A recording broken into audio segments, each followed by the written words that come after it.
Hello everyone, I'm Brett Knight, and today we're going to talk about how I almost made a $250,000 mistake when I got my first drone and how you can keep from making that mistake.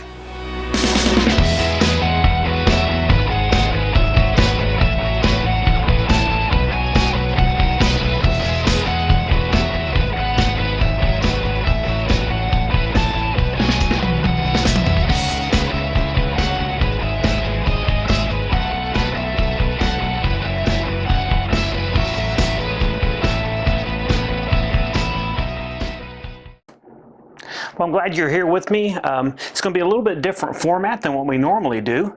It's a little bit of a merging of a couple worlds of mine.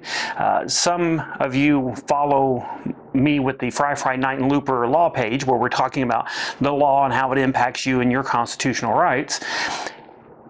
Others of you might be more familiar with my farm page, where we're talking about Tennessee Kiko Farm, and we're talking about goat farming, and we're talking about farming technology and things of that nature. Well, those worlds seem to collided in one very fun area for me, and that was drones. For quite a while I've been researching drones, thinking about getting a drone, trying to convince my wife all the different ways in which I could use a drone around the farm, and finally I made the purchase, and I got myself my first drone, and went with this DJI Mavic Air 2S, and thrilled with it. All the reviews said it was great. It was easy to use and everything, and I found it to be so. And so, of course, like everybody else, I get it out of the box, and what's the first thing I want to do? I want to go fly it, right? I'm like a kid. I want to get it out there. I want to fly it. I want to fly around the lake, over the mountains, over the city. I want to do all the things that I've seen those great videos. And I found it easy to do and easy to control, but there was a voice inside of my head, the lawyer voice inside of my head, telling me, check the regulations, check the regulations, check the regulations. I had heard a little bit, here and there, kind of in the peripheral, about drone laws, but I really hadn't paid it much attention. To be honest, I'm a criminal defense attorney, and before that I was a prosecutor for the state of Tennessee. I don't really deal a lot with civil, and definitely don't deal with aviation law. So I thought, well, okay, let's be reasonable, let's do the responsible thing. Before I go out and fly my drone around wherever I want to, let's see what the law has to say about it. And boy, was I glad I did.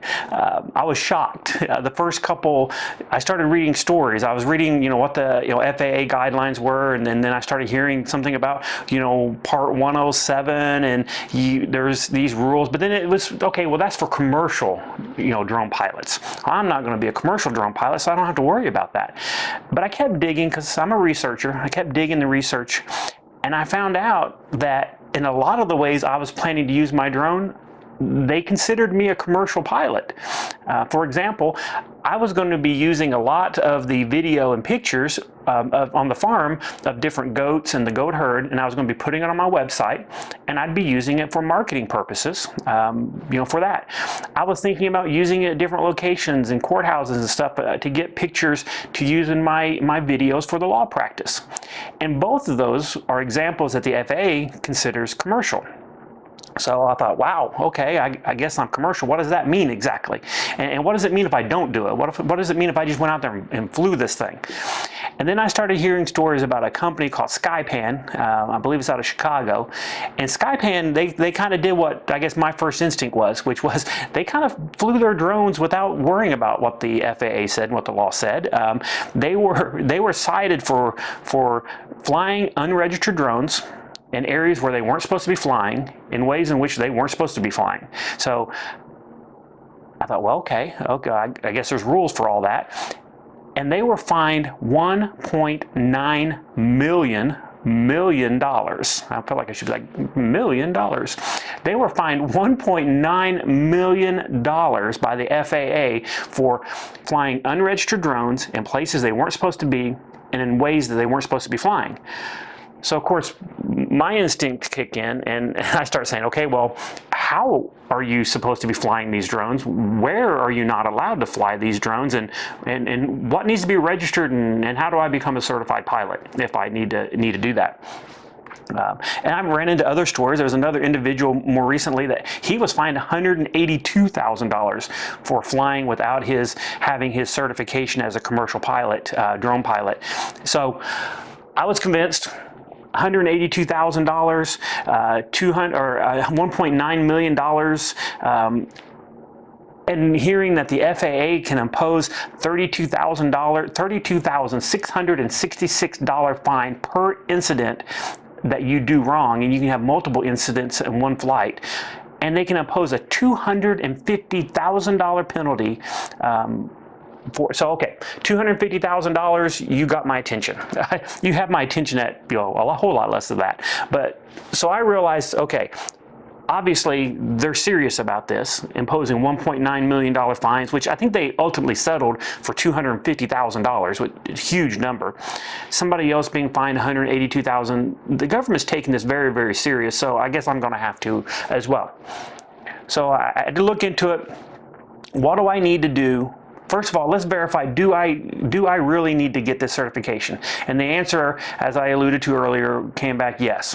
If I'm using this for blogging, if I'm using this drone to obtain video and photographic files that I'm going to use in a blog, on YouTube, in which my businesses are connected. So in other words, they're tied to my business. Then yes, I'm going to have to be considered a commercial drone pilot, and I'm going to have to fall under this Part 107, and I'm going to have to meet all these requirements that the FAA says. So I got into it a little bit, and I thought, oh, this is a lot. First of all, I started seeing all the different requirements of what's going to be. I had to, be over 16, no problem there. I'd be able to, read and write in English, no problem there. But I had to pass this knowledge test. And when I started seeing what all was included on the knowledge test, it reminded me of, before I became an attorney, I was in IT management, and I had several, I think I had a total of 13 different IT certifications. It reminded me of these IT certifications that I had to take, all the different requirements that were there. And so I realized real fast I was going to need some help. So I looked online, started reading reviews. Is there an online course I can take? Is there some materials I can take? There was a company that just kept getting great reviews called Pilot Institute, and they had an online website. I went there, I signed up for their class, did all their online classes, all videos. The instructor's name is Greg. Greg did a great job kind of walking through all the different steps, but I will say it took me a whole lot longer to go through this process than I thought. I was hoping maybe one evening I could, get a little quick refresher, go take this little quiz and get my certification to be a drone pilot. Was not what it was going to be.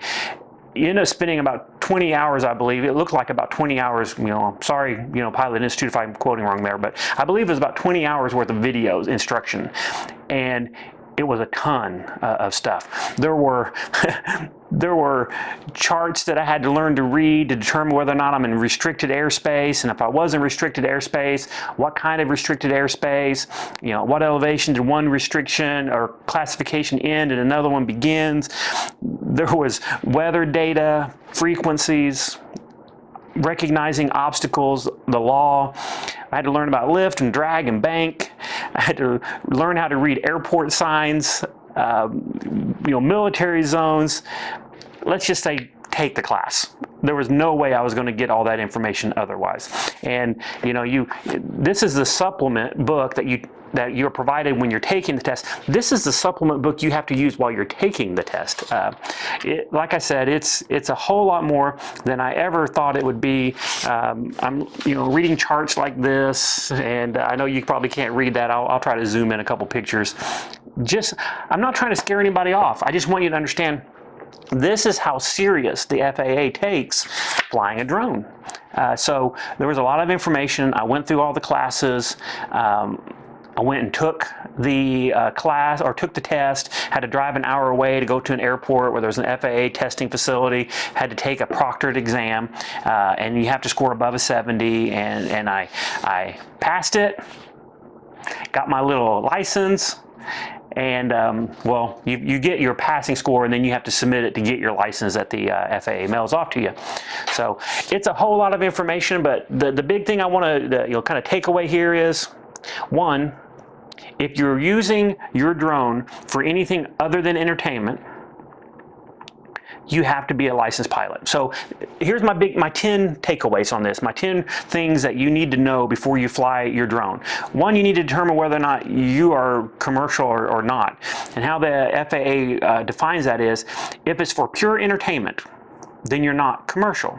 However, there's a lot of areas where I'm flying my drone and I want to fly it up, I want to inspect the gutters. That's not for entertainment. That's not the purpose that you took off to fly.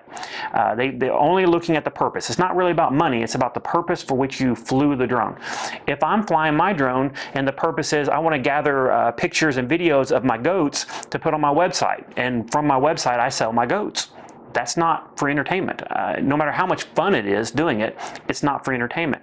If I'm trying to gather background videos that I'm going to use in my YouTube video series for the law practice, that's not entertainment, that's commercial. So I clearly fall under that. And so the takeaway number one, if you use a drone for anything or for any purpose other than entertainment, you must be a licensed drone pilot, a certified drone pilot. Number two, so you have to register your drone unless it's under 0.55 pounds. So let me clarify that. You have to register your drone with the FAA on their site. It only costs $5. You have to register your drone if it's under 0.55 pounds. Okay, so if it's under 0.55 or over 0.55 pounds, you have to register it. If it's under 0.55 pounds and you're not using it for entertainment purposes, you still have to register it because it's for commercial. It falls under 107.